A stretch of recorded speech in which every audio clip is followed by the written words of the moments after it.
السلام علیکم میرے پیارے دوستوں، کیسے ہو آپ سب لوگ؟ امید ہے آپ لوگ ٹھیک ہوں گے۔ آپ سے ہمیشہ کی طرح کی ریکویسٹ ہے کہ آپ لوگ درود شریف پڑھ لیں تاکہ ہم اپنی کہانی کا آغاز کر سکیں۔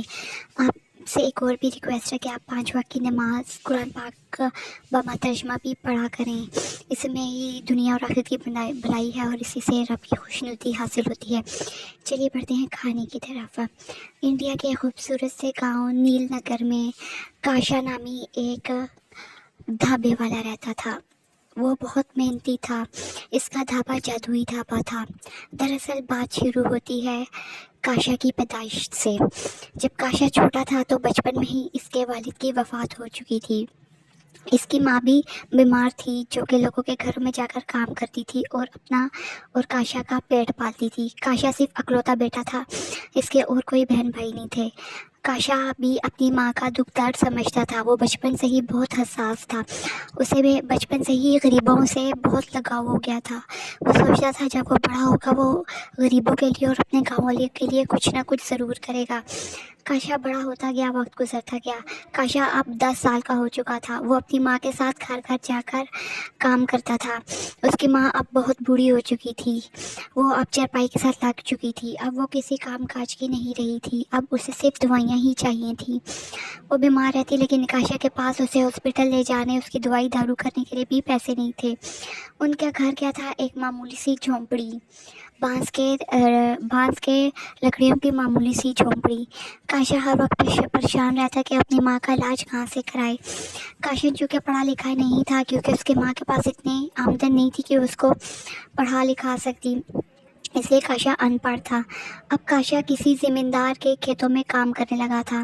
وہاں دن رات وہ محنت کرتا، کسان کو بھی اس سے بہت زیادہ فرق پڑنے لگا تھا، بہت زیادہ اس کی آمدن ہونے لگی تھی۔ زمیندار کو بھی کاشا کی آنے کی وجہ سے اس کی زمینوں کا پھل بہت زیادہ بہت زیادہ تازہ اور پیداوار میں بہت زیادہ ملنے لگا تھا۔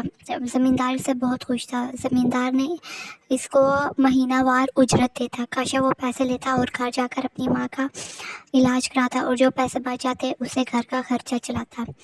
کاشا بہت نیک دل انسان تھا۔ اب جب کہ کاشا کے پاس تھوڑے بہت پیسے آنے لگے تھے زمینوں میں کام کرنے کی وجہ سے، اس نے یہ پیسے تھوڑے بہت اپنے جیسے اور غریبوں میں بھی تقسیم کرنا شروع کر دیے۔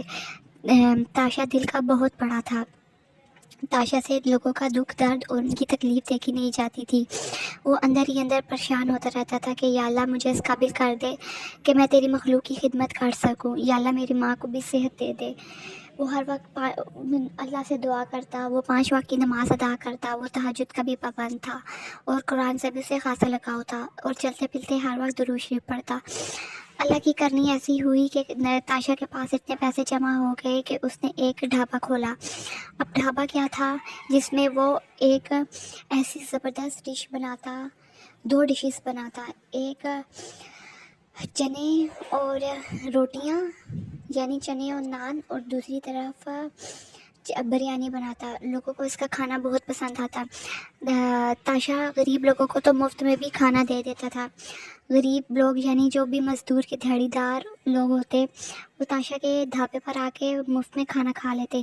تاشا کے پاس ایک دیچکا تھا۔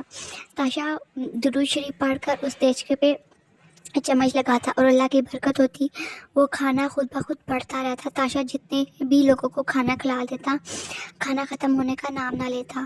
تاشا پورے گاؤں والوں کو مفت میں اب کھانا کھلانا شروع کر دیا اور بریانی بھی بنانا شروع کر دی۔ گاؤں والے بھی بہت خوش تھے کیونکہ تاشا کے ہاتھ میں بہت ذائقہ تھا، اور دوسرا اللہ نے برکت بھی بہت زیادہ دے دی تھی۔ تاشا وضو کر کے اور درود شریف پڑھ کر اپنا کھانا بنانا شروع کرتا، اللہ اس میں برکت دیتا اور پورے گاؤں والے بسم اللہ پڑھ کر کھاتے۔ اب تو گاؤں میں بھی تاشا کی برکت کی وجہ سے اللہ نے گاؤں میں بھی خوشحالی دے دی۔ ہر گھر میں خوشیاں ہی خوشیاں تھی، جیسے غم تو اس گاؤں سے کوسوں دور چلے گئے ہوں۔ سب گاؤں والے بہت ایماندار تھے۔ وہ 5 وقت کی نماز پڑھتے اور اپنے دنیاوی معاملات میں بھی اللہ اور رسول پاک صلی اللہ علیہ وسلم کے حکم کو سامنے رکھتے ہوئے اپنے روزمرہ کے کام انجام دیتے۔ اللہ بھی ان کے ساتھ بہت راضی تھا۔ ان کا گاؤں دیکھتے ہی دیکھتے ترقی کرتے کرتے ایک بہت بڑے شہر میں بن گیا۔ اب گاؤں والوں نے یہاں پر ایک اسکول بنایا، مدرسہ بنایا، مسجد بنائی اور چھوٹا سا ایک بازار بنایا۔ گاؤں والوں کی یہ مثالیں دوسرے گاؤں والوں کو دی جانے لگی کہ اس گاؤں میں کتنی برکت ہے اور اللہ ان سے کتنا راضی ہے، کیونکہ وہ دین و اسلام پر چل رہے ہیں۔ اور یہ سچ ہے، اسلام نے انسان کی عین فطرت کے مطابق ہے۔ اللہ تعالیٰ کا جو اسلام ہے، جو دین ہے، وہ اللہ تعالیٰ نے بالکل انسانی فطرت کے عین مطابق بنایا ہے، جس میں انسان آسانی سے ڈھل سکتا ہے۔ انسان چاہے جتنی بھی کوشش کر لے اللہ سے دور جانے کی، اللہ پھر بھی اپنے بندے سے پیار کرتا رہتا ہے، اور اللہ ہدایت کا راستہ کھولا ہی رکھتا ہے کہ جب بندہ واپس آ جائے۔